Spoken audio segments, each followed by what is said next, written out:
Amen. Zambe apambola yo. Amen. Zambe apambola yo. Inuna esengo. Pambola zapembe inuna esengo. Tunaye ozamalam. Ozamalam. Yebse soko ozamalam seki sangai. Soko ozamalam seki sangai. Azo seki sango. Aha. Tombola mongongo tobondelisa. Musungidi shala nani ushi unibia chena bia temikole shala nani masanka apa uloba aena uchemele anwe atopa isaka teba banalwa Yesu shabani anwe uyerani kwetukwa moyo wangu ikale muchaza chema moyo wangu ikale ima moyo wangu ikale muchaza moyo wangu ikale muchaza moyo wangu ikale muchaza moyo wangu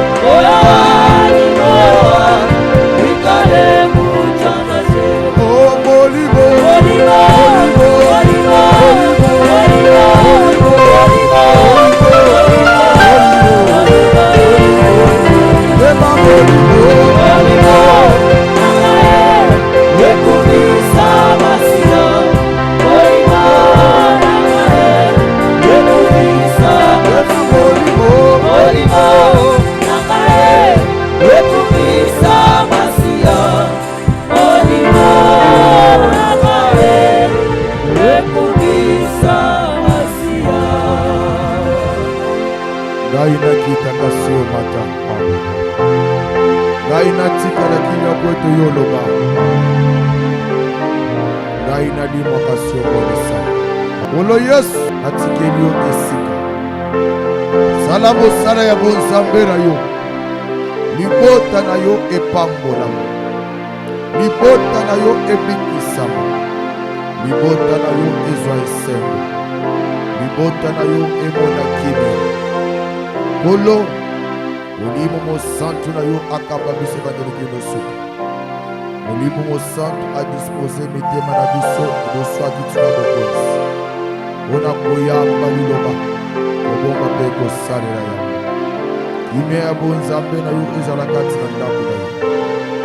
Bayebazana na nzela komisa bango pa boye na kimi elongo na bango tokomisa yo. Toni bonzi na maboko na yo, na kombo na Yesu. Amen. Amen. Amen. Amen. Est-ce que tu reviens ensemble, ma boucle? Gloire à Dieu. Merci, Tovand. Vanda. Simbaye Yebisaye, le monde des esprits. Le monde des esprits. Simbaye Yebisaye, le monde des esprits. Le monde des esprits. Yebisaye, le monde des anges. Le monde des anges. Amen. Amen. Nous honorons la présence des hommes de Dieu.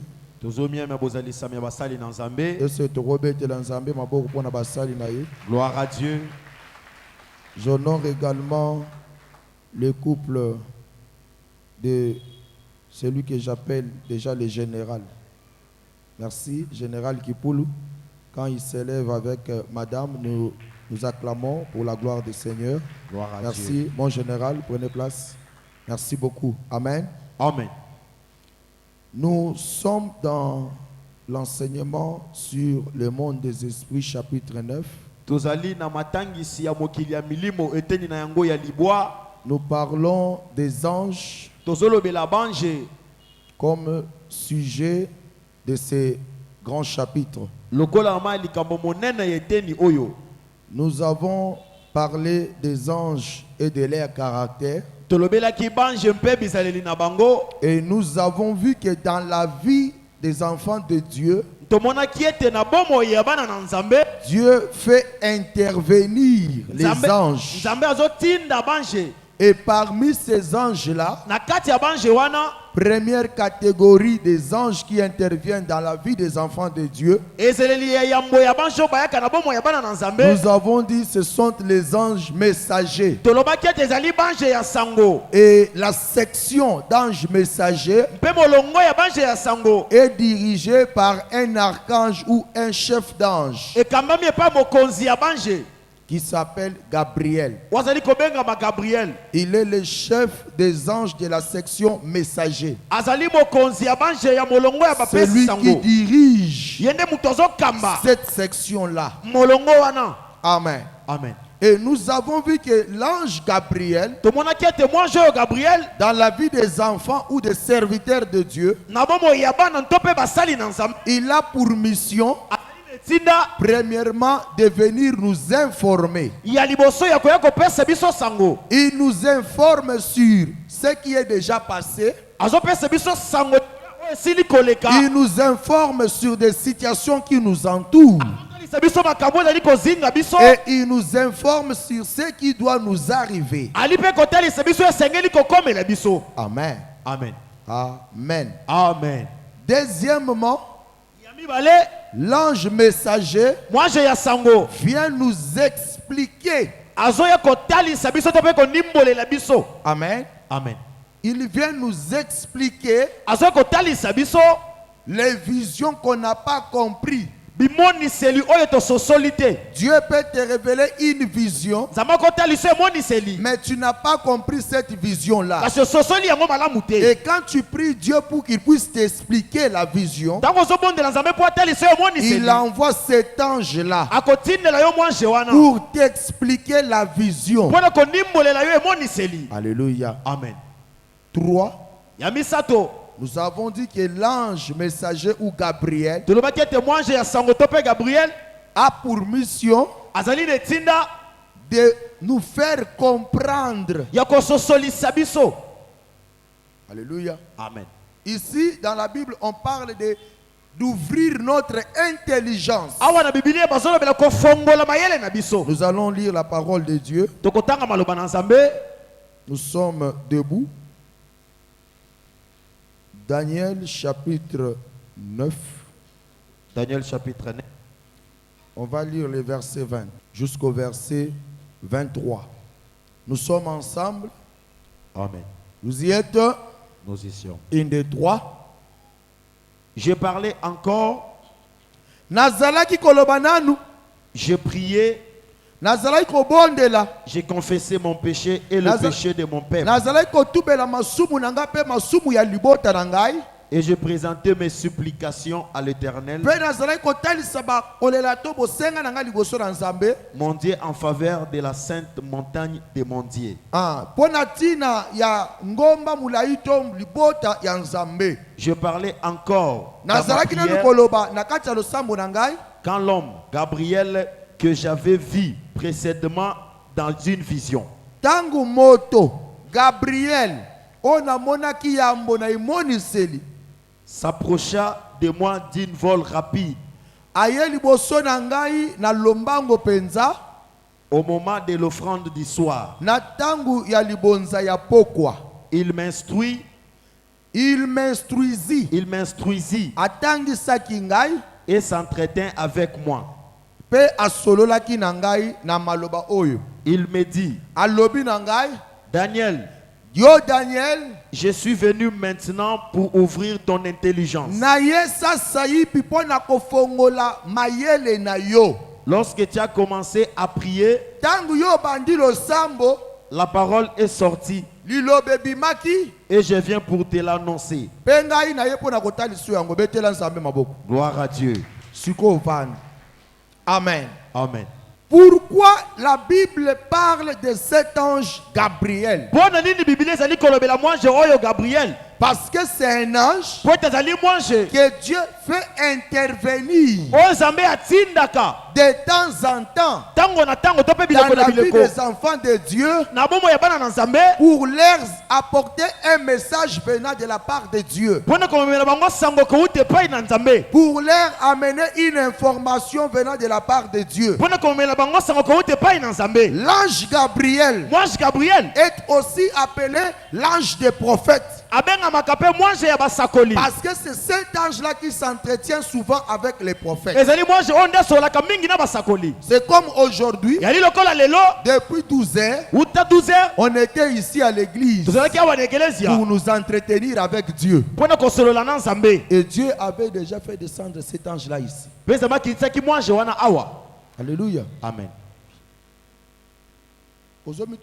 Papa yebi makambo ndeni a prophétisé nga makambo boy ndeni azo préciser makambo. Ce n'est pas moi, c'est Dieu qui m'a parlé à travers son ange qu'il a envoyé. ezanga ite nzambe nda lobeli na nzela mwange ne watindaki. Alléluia. Amen. Alléluia. Amen. Cet ange est envoyé mwange oyo atindami vers les prophètes epai ya basakoli pour lui donner des messages. mpona kopesa bango sango. Alléluia. Amen.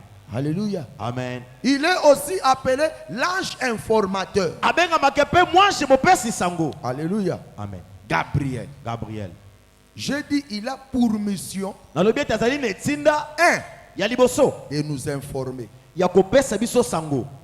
Il nous informe azopesa biso sango sur ce qui nous entoure déjà, na oyo ezozinga biso sur ce qui est déjà passé dans nos vies, na oyo eleka na biso ou sur ce qui doit nous arriver. to mpe na maye esengeli ekomela biso. Nous avons vu ça le mercredi, je crois. tomonaki na banza ete mokolo ya misato On a vu comment l'ange Gabriel tomonaki ndenge nini mwange oyo Gabriel est envoyé vers Marie atindamaki epai ya Maria pour lui informer de ce qui doit lui arriver. mpona koyebisa ye na ntina oyo esengeli kokomela ye. Il salue Marie, azopesa mbote na Marie il lui annonce son avenir. azoyebisa ye lobi na ye Il lui dit, voici tu deviendras enceinte. azoyebisa ye ntala kokoma na mukumba Na mikolo ezoya okozwa zemi. Mais zemi wana ekowuta na bosangani ya mwasi na mobali te. Alléluia. Amen. Okobota mwana. Marie alobi siko ngai naza moseka na yebi mibali te. Alléluia. Amen. Na ekosalema ndenge nini? Ayebisa alobi molimo mosantu akokitela yo. Pe nguya ya likolo ekolata yo lokola lipata pe yo kozwa zemi. Alléluia. Amen. Ici l'ange annonce l'avenir. awa mwange ezali kosakola Il lui lobi informe sur ce qui doit venir. azopesa sango na oyo esengeli koya. Mais devant Zacharie, je vous ai dit, il lui a parlé d'une situation qui l'entourait déjà. liboso Zakari anayebisaki bino alobelaki na ntina likambo ezalaki kozinga ye. Pendant que Zacharie était dans l'attente d'assignation, ntango Zakari azalaki na yema na nzambe il servait l'Éternel. abandaki kotala malamu nzambe. L'ange vient lui dire, voici tes prières que tu fais chaque jour sont exaucées. mwange aye koyebisa ye tala mabondeli osalaka mikolo nyonso ezwi biyano. Quelles étaient les prières de Zacharie? mabondeli ya Zakari ezalaki nini? Zacharie priait pour que Dieu lui donne des enfants. abandaki kobondela ntina ete nzambe apesa ye Parce bana. que lui, Zacharie et sa femme Élisabeth étaient devenus vieux, mais ils n'avaient point d'enfants. po ete Zakari na mwasi na Elisabeth bakomaki deja bampaka bazalaki Et na bana cela te. tourmentait leur vie de chaque jour. bone bana kotungisa bomoi na bango mikolo nyonso. Malgré il servait Dieu. atako bana kosalela nzambe. Malgré il était souverain sacrificateur. atako azalaki nganga nzambe. Mais sa question, kasi motuna na ye. c'était que quand est-ce que Ngapé n'a pas Amen. Alléluia. Amen. Et Dieu a envoyé Gabriel Gabriel pour informer à Zacharie mpona kopesa sango na Zakaria sur la situation qui l'entourait déjà. na likembo ebanda kozinga ye. Alléluia. Amen. Une autre fonction mosala mosusu de l'ange Gabriel qu'on Ya va mwange voir Gabriel. aujourd'hui, c'est ouvrir l'intelligence. ezali kofongola mayele. La Bible dit, biblia ezali koloba le prophète Daniel mosakoli Daniel examinait les prophéties abandaki kotala bisakoli et il a trouvé qu'il y avait une prophétie akuti ete ezalaki na lisakoli concernant son peuple oyo etalaki libota na ye qui était en captivité à Babylone. oyo bazalaki na bowumbu na kati ya Babylone. Et il a compris que dans la prophétie, il était écrit qu'après 70 semaines, amoni ete na kati ya lisakoli bakomaki ete na nsima il 70 devait semaine rentrer esengelaki kozonga en Judée, na kati ya Yuda, à Jérusalem. na kati ya Yerusalem. Mais il s'est retrouvé que les 70 semaines étaient déjà dépassées. Amikuti ete baposo esilaki déjà koleka. Alors il s'est demandé, Abana komituna. pourquoi jusqu'aujourd'hui, Pour ini ti lelo, nous ne sommes pas rentrés à Jérusalem. tozongi na kati ya Jerusalem te. Daniel cherchait à savoir, Daniel abana koluka koyeba. pourquoi jusqu'aujourd'hui, Pour ini ti lelo. 70 semaines ekoki mais tozongi kaka te pona nini. Alléluia. Amen. Alléluia. Amen. Et il a commencé à prier Dieu Abandi kobondela Nzambe. pour demander à Dieu pourquoi ça traîne. Pona kosenga Nzambe po ini ezo umela. Pourquoi la délivrance traîne. Po ini kango inange ezo umela. Pourquoi la situation traîne. Po ini kango inange ezo umela. Et il est même parti plus loin Ake bosika. en confessant ses propres péchés. Akotumela masumu na ye moko. Il dit à l'Éternel, Azoyebisa na nkolo. peut-être c'est pour mes péchés. Tango musoko na masumu na nga. Pardonne-moi. Limbisa ngai. Peut-être c'est pour les péchés de ton peuple. Ko na masumu libota na yo. Pardonne à ton peuple. Limbisa libota na yo. Dis-moi pourquoi on traîne. Yebisa nga po ini tozo umela. Alléluia. Amen. Et il a commencé à supplier Dieu. Abandi kobondela Nzambe. Il demandait à Dieu de lui faire comprendre ces Azosenga choses. Nzambe asosolisa ye makambo wana. Et puisque l'intelligence de Daniel était fermée, Po ete moyele ya Daniel ezalaki ya kokangama. il a fallu que l'Éternel ouvre son intelligence. Esengeli ete nkolo afongola mayele na ye. Or, Nzoka. on ouvre que ce qui est fermé. Bafongolaka ko ezalaki ya On ne kokangama. peut pas ouvrir quelque chose qui est déjà ouvert. Bakofongola ko ezali kofongola te. On ouvre que ce qui est fermé. Bafongolaka ko ezali kokangama. Ce qui est kuke eza kokangama, bako kokangama lisusu te. Po eza kokangama. soki mpe ekuki eza kofongwama bakoki kofongola yango lisusu te po eza ya kofongwama bafongolaka kaka oyo esali nini oyo ekangama bakangaka kaka oyo esali nini oyo efongwama betela Nzambe maboko. Gloire à Dieu. Pendant que Daniel priait, pendant qu'il invoquait Dieu, la Bible dit l'Éternel lui envoie Gabriel. Pourquoi Gabriel vient vers Daniel?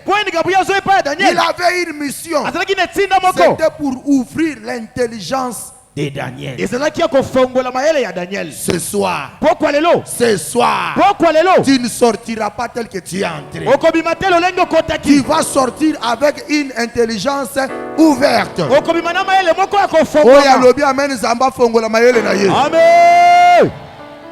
Pourquoi on ouvre l'intelligence?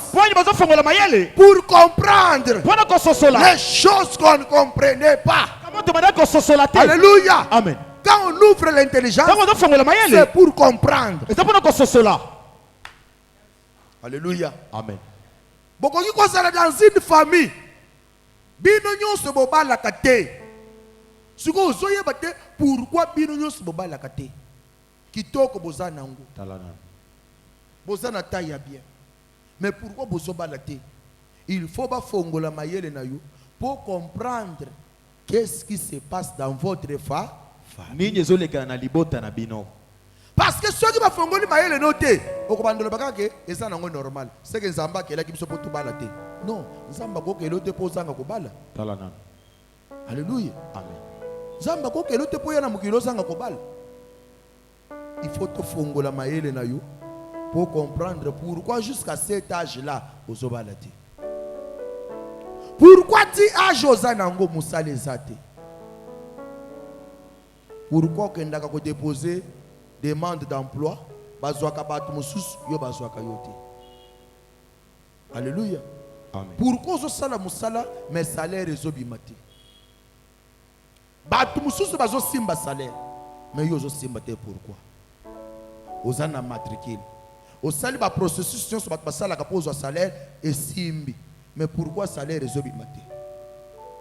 Alléluia. Amen. Alléluia. Il faut qu'on ouvre ton intelligence et qu'on te fasse comprendre ce qui est caché. Alléluia. Amen. Quand Jérémie priait, l'Éternel lui dit, invoque-moi. Je te répondrai. Je t'annoncerai des grandes choses. Des choses cachées que tu ne connais pas. Or, l'intelligence nous donne la connaissance. C'est-à-dire Jérémie, son intelligence était fermée. Et quand il invoquait l'Éternel, C'était pour que l'Éternel ouvre son intelligence.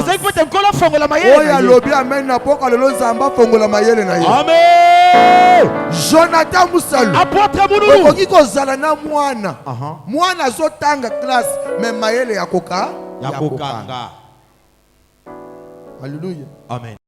Abalio c'est vrai mais mayele na yeze yakoka. Yakokanga. Okoki kozala na mwasi. Oui, aza mwasi na yo. Mais mayele ne yakoka. Yakokanga.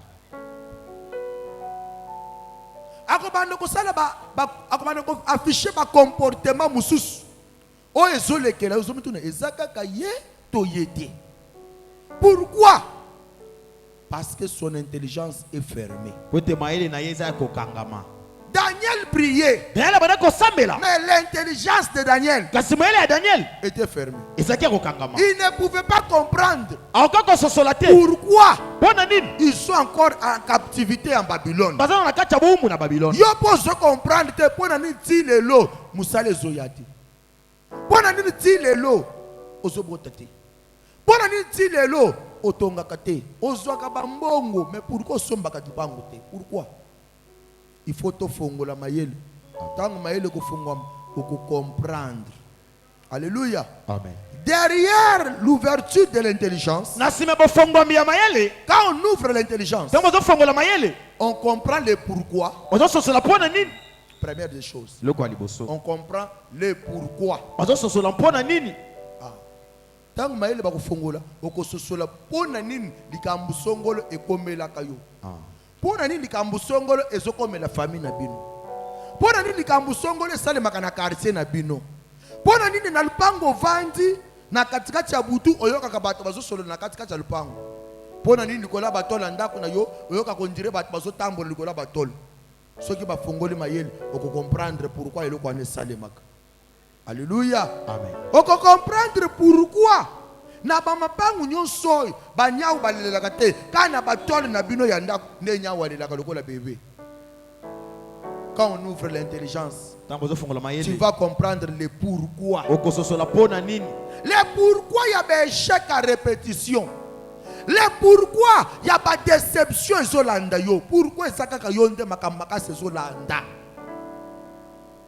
Pourquoi ça kaka yonde makambozo simbate. Pourquoi ça na biloko na mesa mais ba client bazoyate. Pourquoi ça na mayele o la kisaka bato bazo réussir mais yo moko zo réussir. Pourquoi? Et lelo na yelo ko la Gabriel. Pona fongola mayele no o comprendre pourquoi. Oh ya lobi amen Zamba pe se compréhension. Amen. Zamba pe se solution.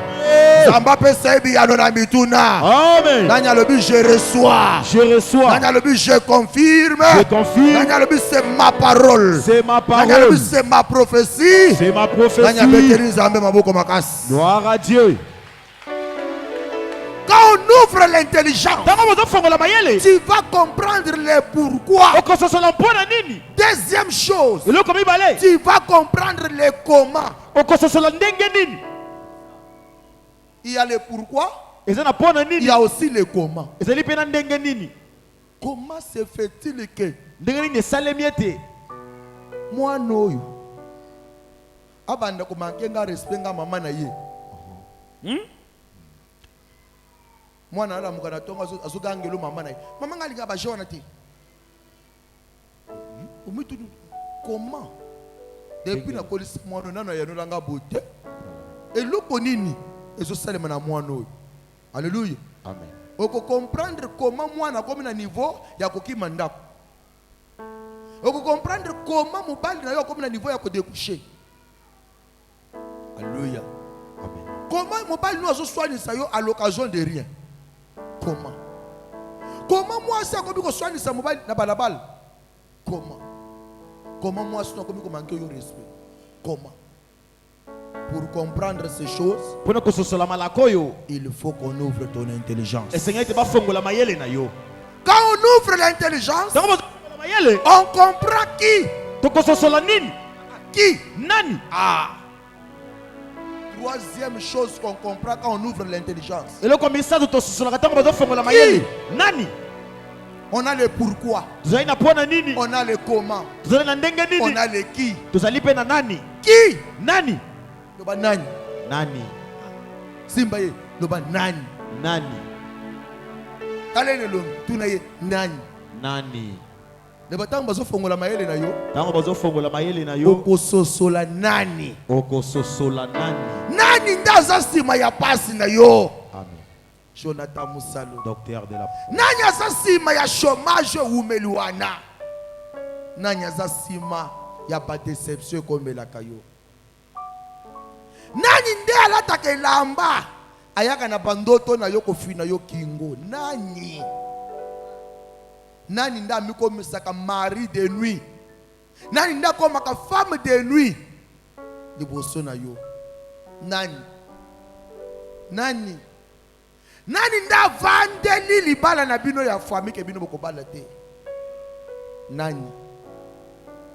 Nani nda vandeli misala ke bino bosimba misala te? Nani? Loba nani? Nani? Nani? Quand on ouvre l'intelligence, Tango bazo fongola mayele. on comprend qui? Tokososola nani? Nani? Aza sima ya kolela na yo. Nani aza sima ya ba échec welandaka yo? Nani? Nani? Nani azo tourmenter santé na yo butu pe moi?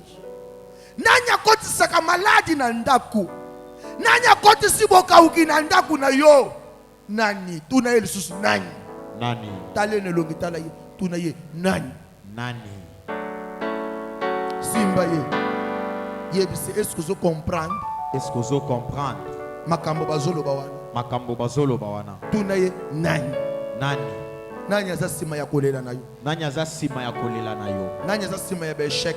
Nani aza sima ya beshek? Nani aza sima ya déception? Nani aza sima ya deception? Nani aza sima ya maladie na yo wana? Nani aza sima maladi na yo wana? Alléluia. Amen. Alléluia. Amen. Il faut comprendre qui est là. Esengeli koyeba nani aza? Qui est derrière ta souffrance? Nani aza na sima ya pasi na yo? Tu ne peux pas combattre un ennemi que tu ne vois pas. Oko koyeba munguno zali komona Pour te. combattre un ennemi, Pona koyeba munguno. il faut d'abord le connaître. Esengeli koyeba ye malamu. Qui il est? Nani yango azali? Aza nani?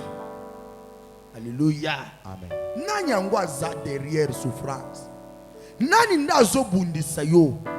Nani alingi te yo silisane oyo?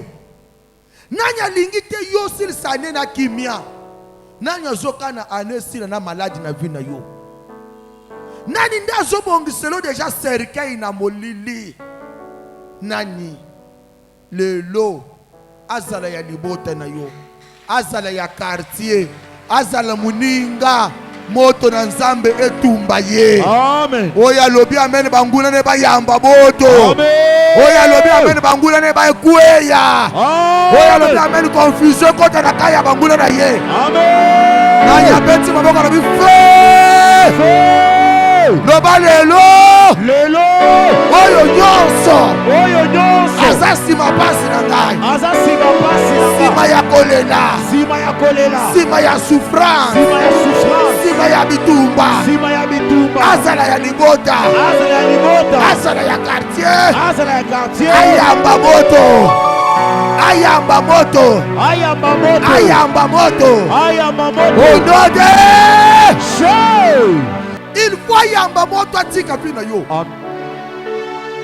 Ezana batukati na biso. Il fallait que bapambola ma depuis 10 ans passés. Talanan. Yo, il fallait que 10 ans passés, on a déjà au tongata immeuble. Yo, il fallait que 10 ans passés, on a déjà un rôle, on a stable à niveau économique. On a le chef d'entreprise. Mais pourquoi ça ne se fait pas? Parce que tu ne connais pas qui. Tu ne connais pas qui. Qui te retient en captivité. Daniel, il ne connaissait pas qui le retenait en captivité. Ils étaient là en captivité, mais ils ne savaient pas qui le retenait. Alléluia. Amen. Je veux te faire comprendre bien ces choses. Na kososolisa yo malamu makambo oyo. Qui? Nani? Il faut comprendre qui. Esengeli koyeba nani? Il faut les connaître. Esengeli koyeba ye malamu. Quand on ouvre ton intelligence, Donc bozo fongola mayele tu na vas yo. connaître qui est qui Okoyeba nani aza nani? et qui fait quoi. Nani azo sala nini? Qui est qui Qui est qui? et qui fait quoi. Et qui fait quoi? Alléluia. Amen. Il faut yeba nani aza nani et nani azo sala nini. Amen. Alléluia. Amen. Gabriel azoyebisa Daniel, je viens maintenant pour ouvrir ton intelligence. Na yesika opona ko fongola mayele na yo. Est-ce que mayele no eza kofonga? Tant mayele ya muto eza kokanga, alotaka na ye mamona ka biloko flou. Ozolota me biloko za loba flou. Flou. Mayele eza kokanga. Tant mayele eza kokanga, okolota me okokanga eloko Te. bakangi mayele. Na yebike na loti me na loti nini? Na zoba suste. Nga lota ka me na posa na kaka na bate pona nini? Mayele no baka Bakangi. simba ye. Olotaka. Lotaka. Est-ce que kangaka? Est-ce que kangaka? Est-ce que monaka bien? Est-ce que monaka bien? Alléluia. Amen. Muto mayele eza ya kokanga. Jonathan Moussam. Docteur de la parole. Nde bato bomonaka. Amikotisi na vie ya masanga bolobi. Azo sabine soki na melite na miyo kaka bien te. Talana. Soka simbi mbom ekokende kosila na masanga. Etango alangwe azongi azotetuka. Lobi na tongo alamuki abandi kosenga 100 francs ya lipa. Pourquoi ça lui arrive? Parce que l'intelligence est fermée. Point les okomele parce que mayele neza kokangama. Alléluia. Amen. Okoyi kola bazosala makambo na nko eza yete mayele eza ya kokangama quelque part. Lelo bisika bakanga mayele ya bana beta babokola bafe. Mayele na bango efongwama. Mayele na bango efongwama. Amen. Bakangi mayele ya bana na yo. Mwaye basala misale ezate. Ozoyebisa mutu kende luka musala te ngana osila musala ko yako nzima ngana ndako. Oh, Talana. oh. Bakangi mayele na yo. Alléluia. Amen. Alléluia. Amen. Mayele ya kokanga. Il dit à Daniel, Azoyebisa Daniel. j'ouvre ton intelligence. Azo fongola mayele na yo. Simbaye. Tunaï qui est derrière toi? Qui est derrière toi? Qui est derrière ta souffrance? Qui est derrière ta souffrance? Qui est derrière la maladie? Qui est derrière ta maladie? Qui est derrière les échecs? Qui est derrière les échecs? Qui est derrière ta souffrance? Qui est derrière ta souffrance? Quand on ouvre l'intelligence, Tant que bazo fongola mayele, on comprend ozo sosola. pourquoi, Pona nini? comment Ndenge nini? et qui. Mpe nani? Alléluia. Amen. Lis la Bible, mon fils.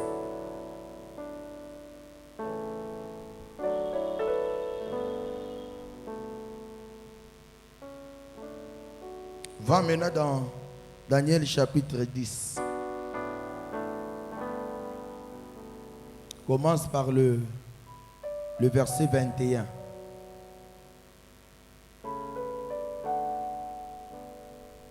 Mais je vais te faire connaître Je veux te faire connaître. ce qui est écrit dans le livre de la vérité. Makambo ekomami na mukanda oyo ezoya liboso na bino. Pourquoi ti lelo oza na souffrance? Na ye ko faire connaître yo. Na sina fongoli ton intelligence. Maintenant je vais te faire connaître qui est derrière ça. Toka mon fils. Personne ne m'aide contre cela, excepté Michael, votre chef. Mutu moko ta sunga kangai contre batu wana oyebi te. Alléluia.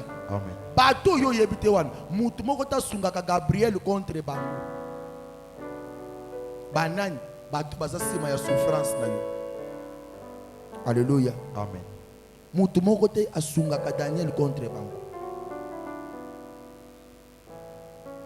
Excepté nani? Michael. Alléluia. Amen. Excepté Michael. Nda sungaka Gabriel contre bango. Parce qu'il faut Gabriel aya kopesa yo connaissance. Alléluia. Amen. Dieu doit t'envoyer cet ange-là, Gabriel, pour ouvrir ton intelligence et et te donner la connaissance. Quand on ouvre l'intelligence, on nous donne la connaissance. Alléluia. Amen. Makambu papa na yo salaka tango bino mozalaki bana mike.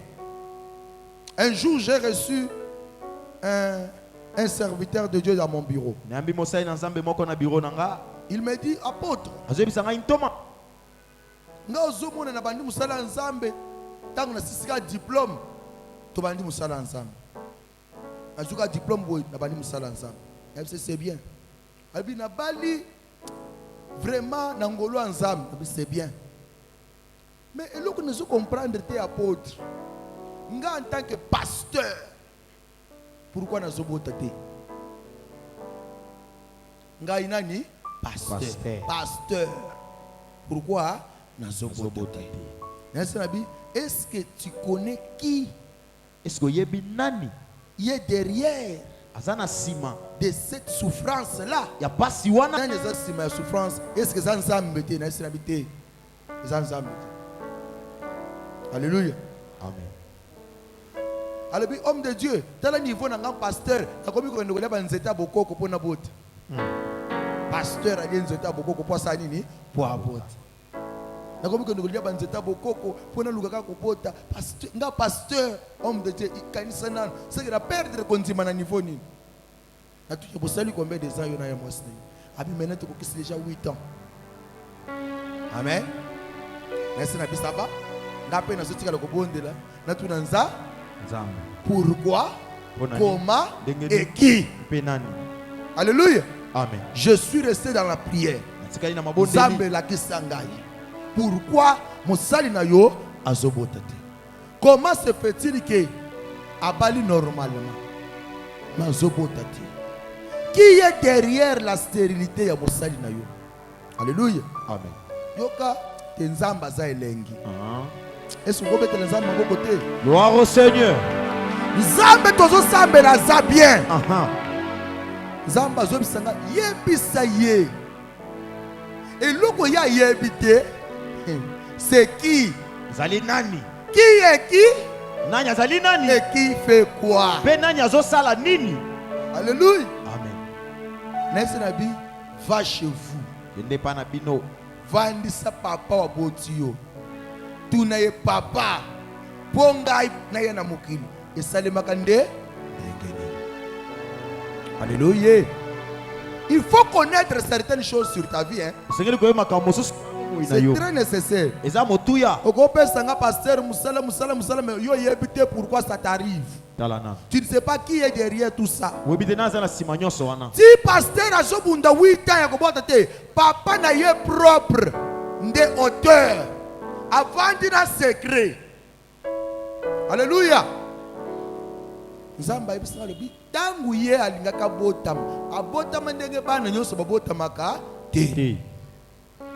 Tata na ina mama na basalaki baane na village bazobota te. Ndeye pasali baane bazobota te. Mais papa na bango alongwaki na ville centrale bazaki aketi na 20 fonds ya ba village na bango koluka nganga. Cha ake koluka nganga po apesa bango mwana. Nganga yebisi bango boye koluka mwana nazopesa bino mwana. Nganga aisa wana nazopesa bino nini? Mwana. Landanga bien. Qui? Deba qui? Faut qui? Oyeba qui? Ya vina yo qui? nganga zoyebisa papa na yeke il faut na pesa bino mwana mais pour na pesa bino mwana yo na mwasi na yo il faut bosalela makambo na kati ya ndako na ngai ya nganga nganga pedisela bango ba bougie au milieu de la nuit na katikati ya butu minuit bandoki baluka kawana bango bazosala makambo wana nganga zobwakela bango mai ya kinganga azoloba maloba. Alléluia. Ah, oche ha. Yo peut-être zaka na yo. Oyaka na mokili ndenge. Yesu. Oyaka na mokili ndenge nini na nzela nini? Na condition nini?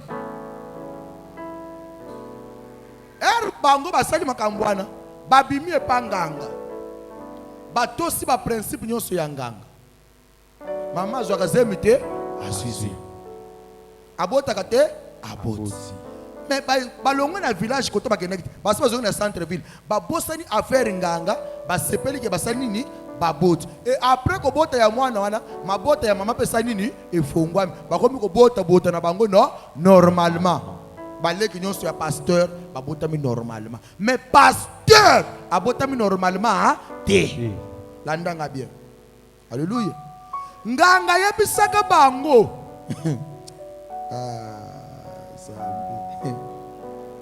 Nganga yebisaka bango ke mwana nazopesa bino akoki kosalela nzambe musala te.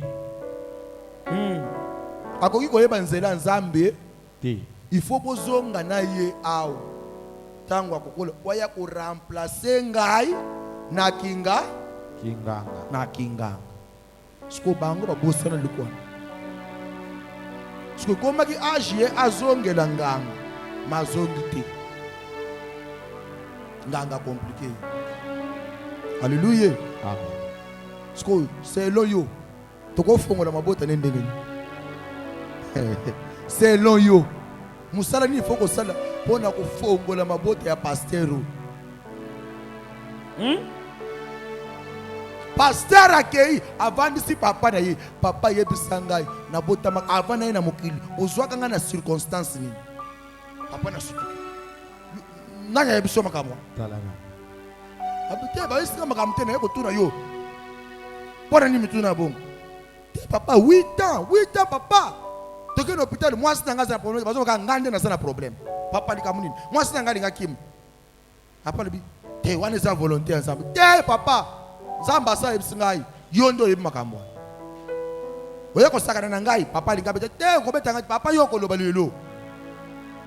Alléluia. Amen.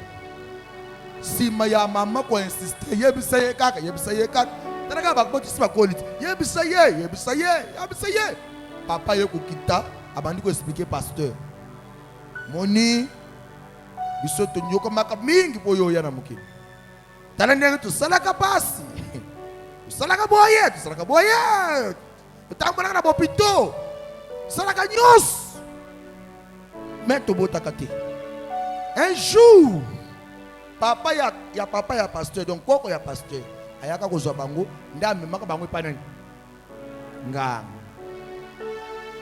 balongwe ndeti Kishasa bakena distance ndeti bandu ndukute bandu les villes na ba ville ndeti na Masi bana ba expression na Masi. Ah, na Masi. Baketi Masi. Siko na ba village bamboka ya kati kuna. Bisika kureza la kate. Batambola kana ba mwinda na bino ya nani? Ya torche one. Alléluia. Na katikati ya butu basali makambwana au milieu de cérémonie des cérémonies diaboliques. Nde bisika mwana wutela. Et condition mwana koki koyeba nzela ya nzambe te akoki ye bomeka tata un jour bomemata na église catholique oyo akende te. Alléluia. Parce que bango basali erreur bamemi mwana na nzela ya nzambe mwana pe akomi pa pasteur siko mwana zobota te po ifalaka zongela nganga donc nganga mutu akangaki mabota po tango akomona kasuki bakende bazonga na ye tie panga wanga akende ko remplacer nani donc soka remplacer nganga nde ya boti soka remplacer nganga nde asali nini aboti nazo tuna yo mutu nazo fungola intelligence lelo Solution ezali. Pardon. Asala nini? Atika ki pasteur. Akende ko remplacer nga.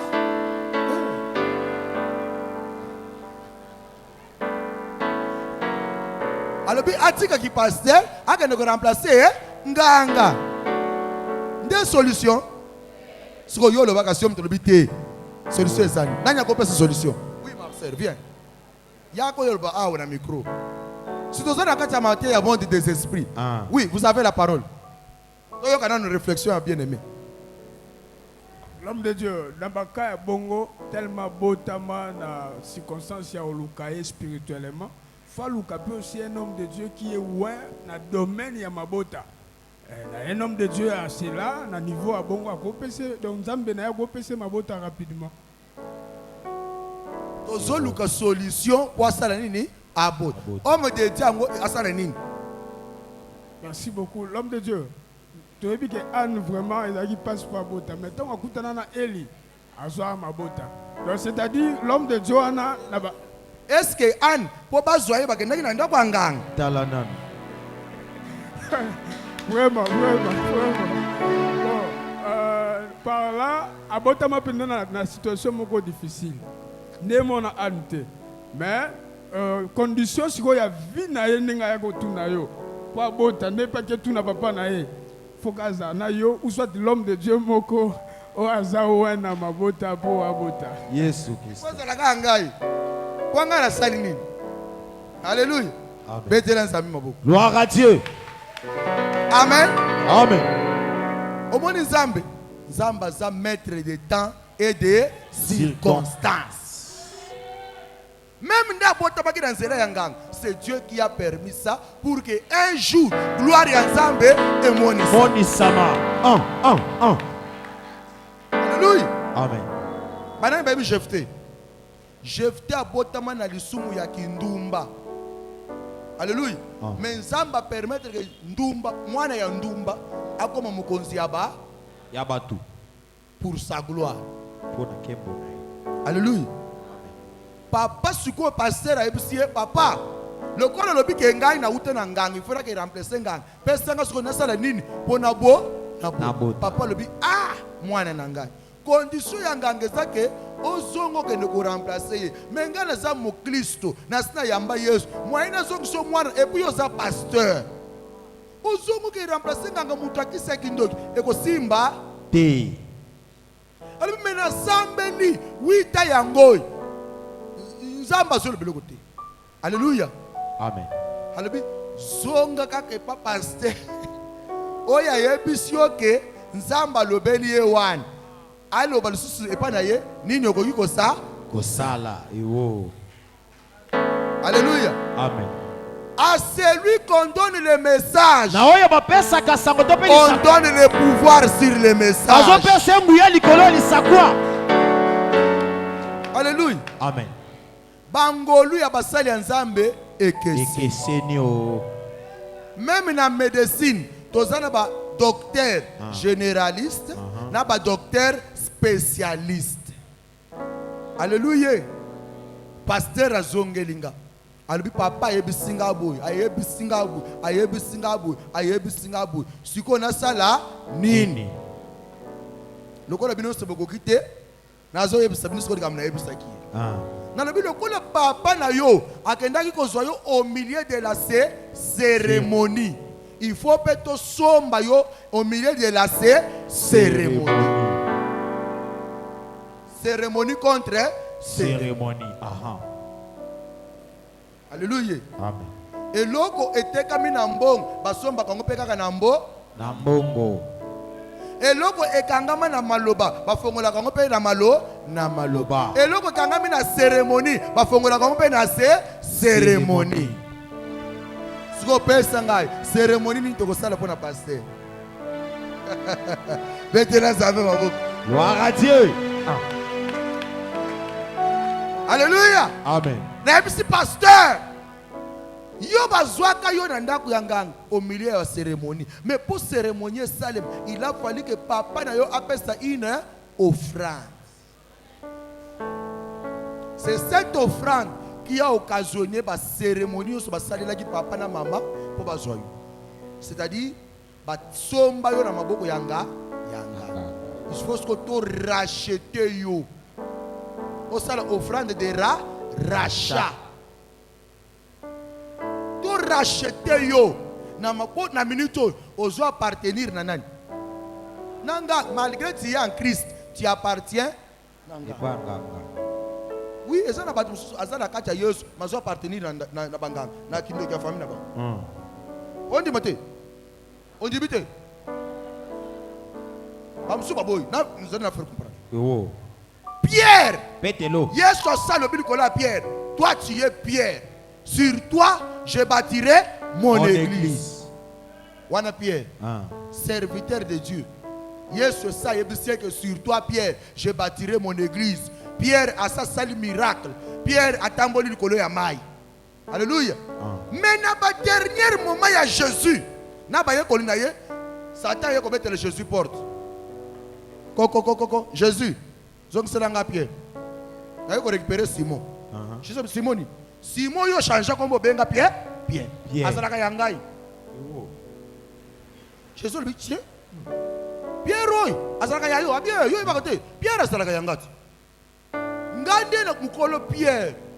Jésus lui dit comme ça nazo intercéder pour Pierre pas zoyer pas Satan té. Wana Pierre ayebne le côté. Bavandi kana mesa bazole na Yesu. Yesu abi Simon. Abenge Pierre té. Abenge na kombo Satan qui réclamer. Simon, le diable t'a réclamé. Mais mon bazo réclamé wan. À ça zo qui baptême. A commis apôtre de Jésus-Christ. A sali pe miracle. Il a même chassé les démons au nom de Jésus. Mais Satan y est pour réclamer Simon. Alléluia. Amen. Dans le monde des esprits, je reçois Jésus comme Seigneur et Sauveur. Ne suffit pas. Chaque jour, dans un processus, il y a délivrance. Délivrance, c'est comme parfaite le jour où on va rencontrer l'époux.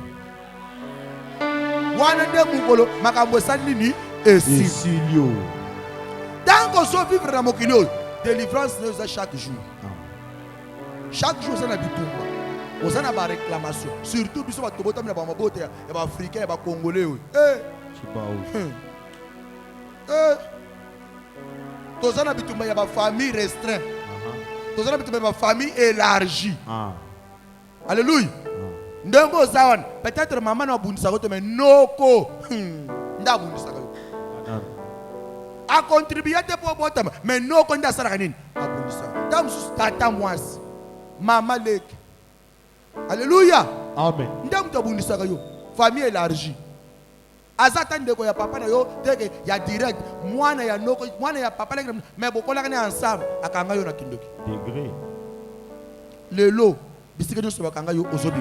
Amen. Lokolo boy ko lo ba mena kati makabla lo. Amen. Lokolo lo bi ameni ko de ka voisin délivrance ça na poko lelo. Amen. Zamba bibiso bisika bakanga yo. Amen. Zamba lokolo na bibeko ya famille. Amen. Zamba libéré na ba captivité nyoso ya molili. Amen. Nanya le bi je reçois. Je reçois. Nanya le bi je confirme. Je confirme. Nanya le bi c'est ma parole. C'est ma parole. Nanya le bi c'est ma prophétie. C'est ma prophétie. Nanya le bi yes. Nanya le bi makasi aïe aïe aïe aïe. Aïe aïe aïe aïe. Lokolo telemi basinga nyose kanga yo ekweya. Amen. Lokolo telemi banguna na yo bakweya. Amen. Boloko nyose bakotisa yo epanzana. Amen. Bisinga bakanga mabota na yo efongwama. Amen. Au nom de Jésus. Mettez l'ensemble maboko. Gloire à Dieu. Alléluia. Amen. Na songa na prière. Na tebisi Nzambe. Na salele musale Nzamba lobi. Na zotindelo ange. Afongo na mayele. Ayebiso yoni ni foko sa. Alléluia. Amen. Et Nzamba zo bisanga. Yebisa ye asala offrande de rachat. Basala ki cérémonie. Yo pe sala c'est cérémonie. Amen. Amen. Na mema pasteur wana na ngomba. Lokola yeba kenangine na village. Sona tomati na ngomba. Alléluia. Amen. Ah, cérémonie contre ces. Cérémonie. Na komi na ngom na perisi moto. Na biso zwa koni chuba na moto. Loba kolo Yesu. Kolo Yesu. Nazali boso na yo. Ya solo na bota maki na nzela yanga. Mais mokeli na ngeza nani ezayo. Oui, abota maki na nzela nganga. Mais mutakela ki ye ezanza. Nganga kela ka mutu te. Nganga kela ka mutu te bien aimé. Nganga kela ka mbongo te. Soki nganga zala ko kele mbongo. Nzamba likalo bateke l'or et l'argent m'appartient. Talana. Alléluia. Nganga pambola kate. Muta pambola kezanza Nzambe. abandi to bali cérémonie. Tozo bimisanga. Nzambe bimisanga, Nzambe bimisanga. Na maboko ya nganga, maboko ya nganga. Abi wapi ofrande? Ciao frande. Katisa moto. Abandi katisa moto. Ernin 0 nazo bim. Kandi nga zo katsa. Azobima wapi? Na ndaku yanga. Nanga. Nazobima. Na ndaku yanga. Nazobima. Na kacha ba cérémonie. Oye salemaka avana bo na Nabotama. bo ye muta salaki angote. Ba boti ne mbasalaki. Ya botami innocent. Ayebi ba cérémonie a contribuaka indirectement. Parce que ba boti na ye ba salaki ango en son nom. Na kombo ya mwana bakobo Akobota. Alléluia. Ce que tu sali oyo acte direct ya ye moko.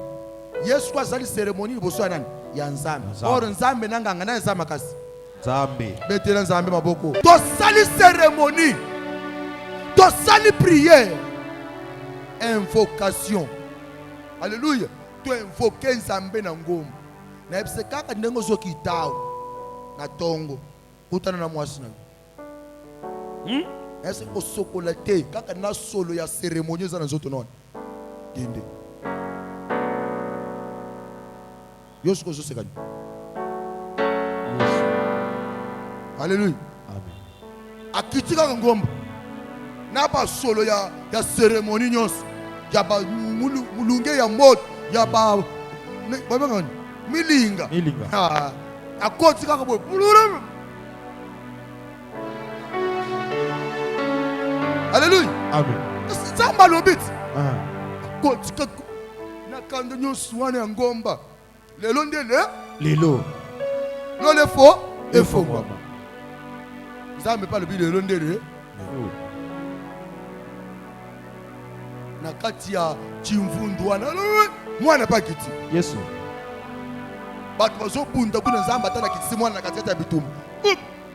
Mwana kiti. Un mois, deuxième mois, maman bani. Oh na naissance. Où sont ni? Eza banyam, te banyam boko na hôpital. Ba komi na hôpital. Docteur wala ndela ka bango atali maman. Abi tiens. Olie nini? Asa na lelo hotel. Okenda ki wapi? E pa ite. Biso mutu. Médecine est confirmée que mobali na yo ko bota na yo. Est-ce que bien mbali musabite kaka mbali na ngana kaka ye ngana nzimiti c'est le monde ye kaka ye rien ce que ça ya ye okobota non normalement mais ce que ça ya ye te kebe mbali no aza mulube e ko compliqué ye moi ça le bingai okobota normalement 3 mois ya zem ba ye na bureau na buli système na le bimalo 6 mois ba ye na bureau na bouli 6e na lobi malo 9e mois ba ye na bureau na bouli 6e na lobi malo mais maman kendo bot ikambo ezati maman kei ba komi na hôpital ba matisa be escalier o ko le soki nini amati be escalier 1 cm 2 cm ba ba ko compter ko compter tokei Yesu. 3 cm 4 cm et suka na combien ah ama receive le 6 10 Chibaou Et tout. 10 Yesu 6 cm 7 cm 8 cm 9 10 cm maman bota kate abot C'est où? talaka mwana ya mwasi itokwa nye docteur aye docteur wala bakike mobali akoboti atala longo photocopie ya mwana mobali wana kaka ndinga sabe otali na ba mindelu mwana bana ebimiye Oh. moi le bébé mais azobimisa ba 11 mobali azaka na ba 11 soit kangi le bosala ba 11 bébé sikoza na ba 11 wana Yesu. moi na bimaka ngelo docteur atali bwala mobali na makila ba luba ponda mai tala ne sali makila Oh. amen Amen. aboti pasteur a sur téléphone apôtre moi c'est aboti c'est bi gloire à Dieu alléluia Amen. après ce moi na kombo le kona moi na mwasi moi c'est Mikazata Mikaela alléluia Amen. nazaka na ndo Mikaela azakuna na bandal Talana. alléluia tile lo mwana naza alléluia ya yo pe esika nyonso bakanga yango lelo ezobima amen le convaincre te nalobi ezobima Amen. oyo azoloba ameli koleka voisin nazwi lipamboli ya voisin napesi ye ata batiaki na mai nzambe aza capable ya kokende na mai kobimisa yango Amen. ata batiaki na cercueil ce soir cercueil nyonso epanzana Amen. au nom de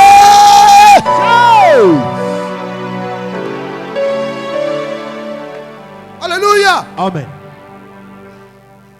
il ouvre l'intelligence Azofongola mayele. pour connaître qui Pona koyeba nani? Gabriel doit ouvrir l'intelligence ce soir Tabia sekela fongola mayele na nzambe kokolo. akitisa Gabriel liboso na yo afongola mayele na yo oyeba nani aza nsima ya pasi nani azonyokola bino na famille Amen. soki oyebi ye okokweyisa ye Amen. alléluia Amen. alléluia Amen. même David Ata Dawidi. pour akweyisa Goliath atunaka qui est cet homme là même si c'est les Philistins aza nde Philistin incirconcis so moto akoboma ye bakosalela ye ni Nini? il fallait que nous ayons nani yango akangi biso 40 jours tozolia te bawenze tokende te misala eza te aza nani balobi aza Philistin guerrier ya baPhilistin elombe ya baPhilistin atelemi David siko guerrier ya baPhilistin siko moto akoboma ye bakosalela ye ni Nini? yo poza David ya famille na bino Aha. yo ndo kolonga bitumbu elonga papa Amen. yo ndo kolonga bitumbu elonga mama Amen. bisika papa eshua yo koresi Amen. soko olobi amen 3 fois réussite elata yo Amen. Amen. Amen. alléluia Amen.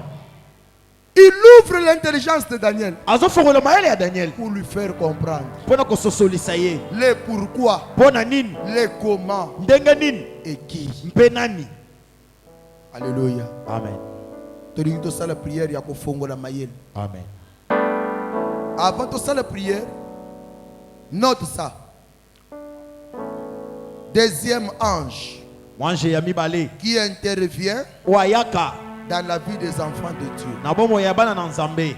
l'ange qui a mon nom Mwanje ali na kombo na ngai. ange Michael Ange Michael. c'est un archange aussi chef de la section d'ange Ali pe mokonzi ya ba. l'archange Michael Mokonzi mwanje Michael. alléluia Amen. l'archange Michael Ange Michael. est appelé ange de guerre Maka ange etumba. amen Amen. bamusu babengaki ange de guerre bamusu babengaki l'ange défenseur alléluia Amen. comment ngo archange Michael 2 points Michael qui signifie il est comme Dieu Ali lokola Nzambe. c'est ça la signification de Michael. Michael signifie il est comme Dieu. Dieu. Gabriel signifie Dieu est ma force. Michael signifie il est comme Dieu. Aza lokola Nzambe. Yango mona babenga kangai mutu Nzambe talanan. Akisata maboko na milolo. Alléluia. Amen. Il est appelé l'ange défenseur. Abenga mi mwanjo abikisaka te pa bundelaka. Alléluia. Amen. Défenseur. Défenseur les hommes. Alléluia. Amen. Défendre signifie quoi? Obikisa. Défendre signifie quoi? Je te défends de sortir. Nazo bundela yo kobika. Je te défends de sortir. Je te défends de sortir. Nazo sunga yo obima.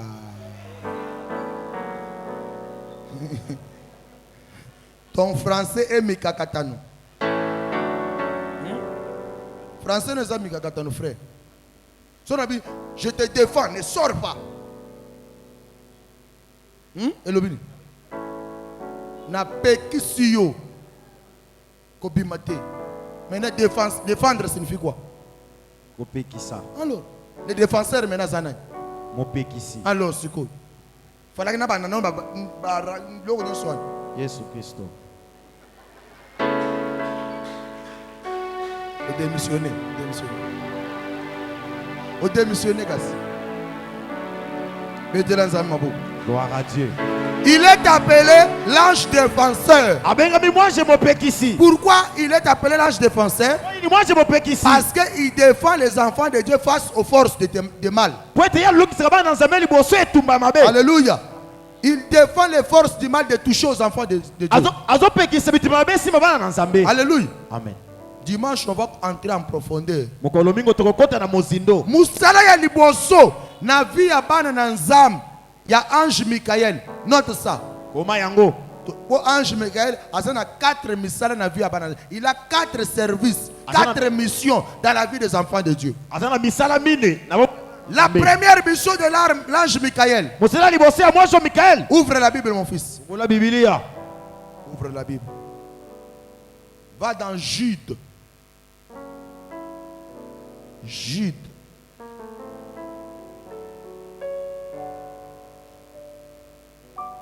Jude chapitre 1er. Tu y es? Jude 1er. Lis le verset 9.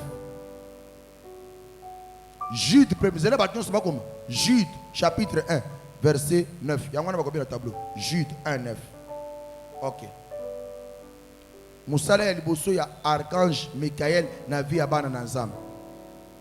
Lis maintenant mon fils. Or, l'archange Michael, Nzoka, archange Michael, lorsqu'il contestait avec le diable, tangu bazalaki ko swana na Satan, le diable, et lui disputait le corps de Moïse, tangu bazalaki ko welana, Moussala ya liboso za ko welana. welana nani? Na Na Satan. Ba welana kana Satan. Nini? Awa zalaki ko welana na Satan nini?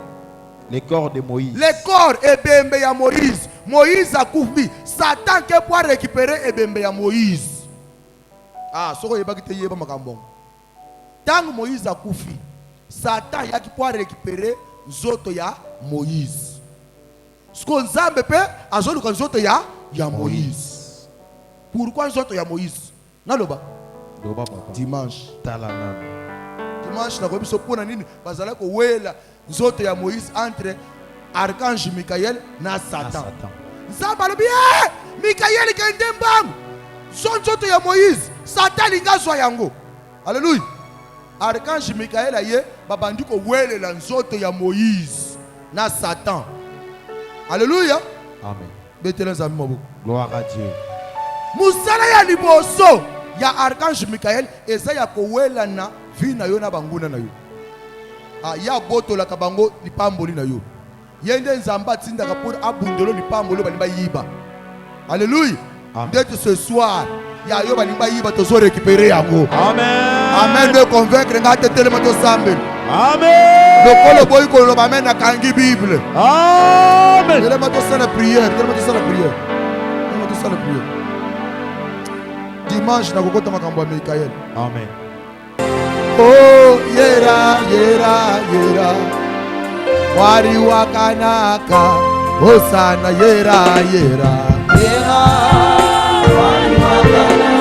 Hallelujah. Oh yera yera yera wari wakanaka Hosana yera yera Hosana yera yera yera wari wakanaka Sabi wa mika yera yera yera wari wakanaka. Oh yera yera yera wari wakanaka. Oh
Buti molongi solo yonde yonde. Yonde zambe na lola. Oh yonde. Olo yonde yonde yonde. Zambe mo buti molo. Yonde yonde yonde. Zambe na lola. Olo Yesu to yemi yonde yonde. Zambe na lola. Yonde yonde yonde yonde. Zambe yonde. Yonde yonde yonde. Zambe na lola. Oh Hosanna, c'est toi, c'est toi. C'est toi le Dieu. Oh c'est toi, c'est toi.